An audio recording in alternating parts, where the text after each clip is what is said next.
History isn't always written by the victors, it's written by the survivors. From obscurity in Welsh hills to the heart of Europe's greatest empire, the Tudor dynasty shaped the course of England forever. This isn't just a story of kings and queens. It's a story of fire and fury. Buckle up. We're diving deep into the rise, reign, and legacy of one of the most captivating dynasties in history, the Tudors. The roots of the Tudors lie not in palaces or castles, but in the rugged hills of Wales. The dynasty traces its lineage back to a man named VIII, a nobleman and warrior in the service of the Welsh princes of Gwynedd in the 13th century. He was fiercely loyal, known for his courage in resisting English incursions. His descendants adopted the name Tudor from their lands in Penmynydd, Anglesey. For generations, they served local Welsh rulers until the tide turned in 1282 when England conquered Wales. Many Welsh nobles, including the Tudors, submitted to the English crown and began serving under English kings. Despite their new allegiance, the Tudors never fully lost their Welsh identity. In fact, they carried that duality, Welsh pride and English politics, into the very fabric of their lineage. One pivotal figure was Owen Tudor, a Welsh courtier who would unknowingly become the patriarch of a new royal dynasty. After serving King Henry V of England, Owen caught the attention of the king's widow, Catherine of Valois. Their marriage was secret and scandalous, as Catherine was the daughter of the King of France. From their union came two sons, Edmund and Jasper Tudor. Through them, the Tudor bloodline entered the English nobility. Edmund would later marry Margaret Beaufort, a descendant of Edward III, giving their son Henry a legitimate claim to the English throne. From obscurity and rebellion, the Tudors were now knocking on the gates of royalty. The Wars of the Roses had left England scarred. Two rival houses, Lancaster and York, had torn the kingdom apart. Into this fractured realm stepped a man raised in exile, Henry Tudor. In 1485, Henry landed in Wales with a small army and marched toward the throne. At Bosworth Field, he met King Richard III. What followed wasn't just a battle, it was destiny. Richard was killed. Henry was crowned right on the battlefield, becoming Henry VII. But claiming the crown was only the beginning. His claim was weak. His dynasty was new. Enemies surrounded him. To solidify his reign, Henry married Elizabeth of York, uniting the feuding houses of Lancaster and York. The Tudor rose, half red, half white, symbolized that union. With that marriage, he ended decades of civil war. But Henry VII was no romantic idealist. He was a calculating, pragmatic ruler who knew how to keep power. He limited the power of the nobles, banned them from keeping private armies, and reformed taxation to refill an empty treasury. He also invested in trade and diplomacy. He arranged political marriages. His son Arthur was married to Catherine of Aragon, a Spanish princess, forging ties with Europe's Catholic powers. Henry VII's reign wasn't flashy, but it was foundational. When he died in 1509, he left behind a rich treasury, a peaceful kingdom, and a legacy his son would soon transform, radically. Few monarchs in history are remembered as vividly, or controversially, as Henry VIII. When he inherited the throne from his father, England was stable, but Henry had other ambitions. Young, athletic, and charming, he loved tournaments, music, and courtly pleasures. At first glance, he seemed like a Renaissance prince, but beneath the surface was a ruler obsessed with power, legacy, and most of all, a male heir. His first wife, Catherine of Aragon, had only borne him one surviving child, a daughter, Mary. Henry was desperate for a son, and his obsession led to a decision that would change England forever. He sought a divorce, something the Pope refused to grant. So Henry broke away from the Catholic Church and declared himself the head of a new Church of England.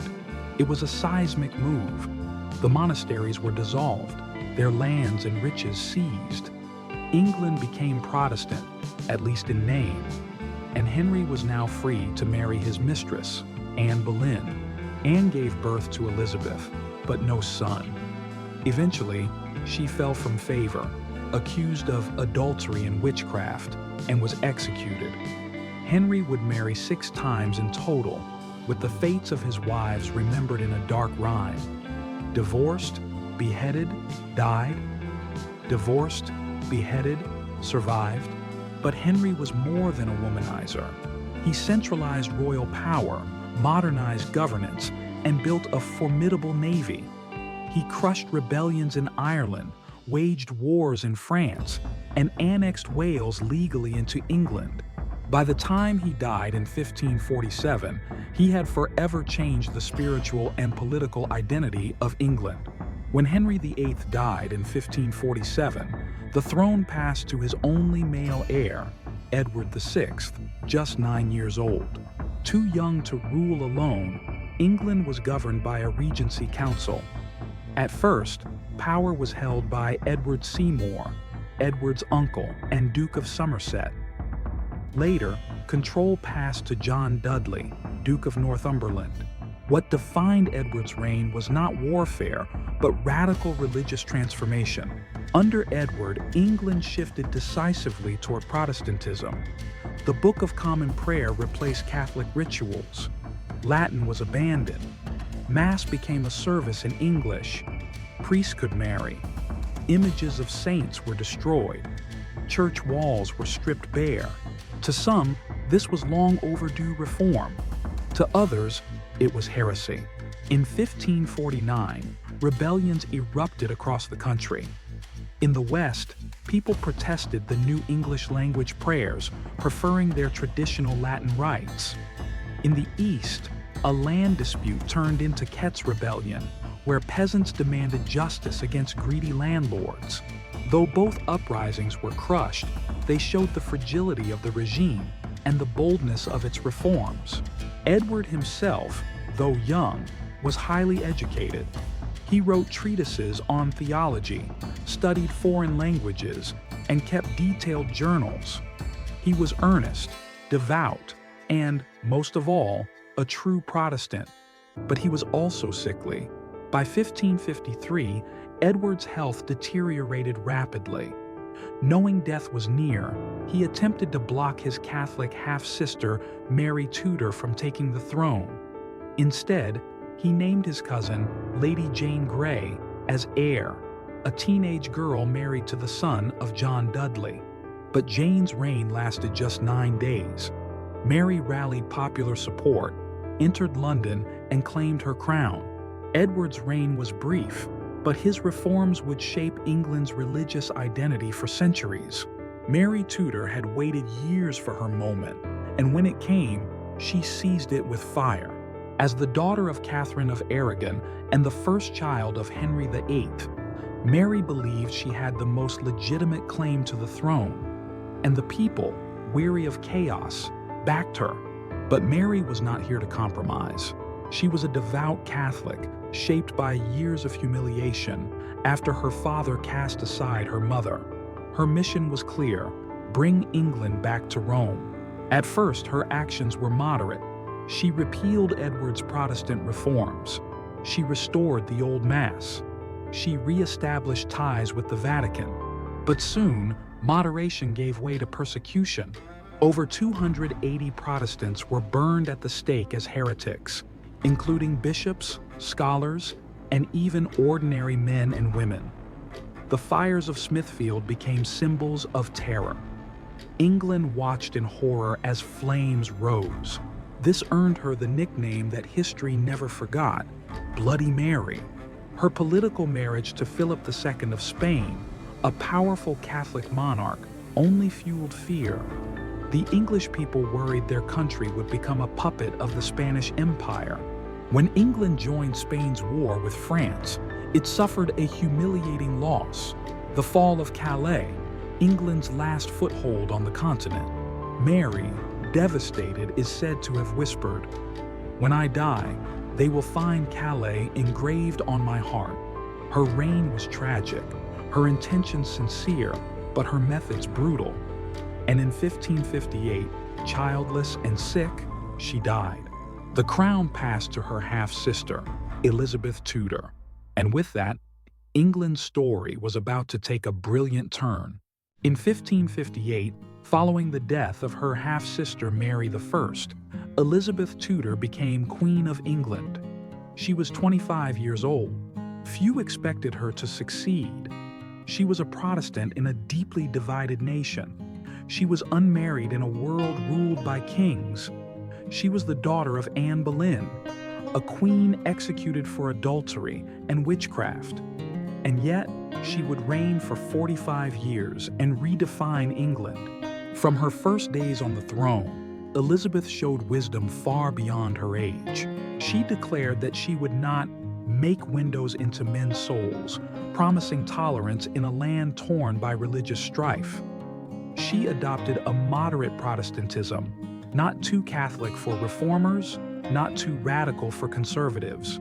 Her goal was unity, and she ruled as a woman in a man's world with unmatched skill.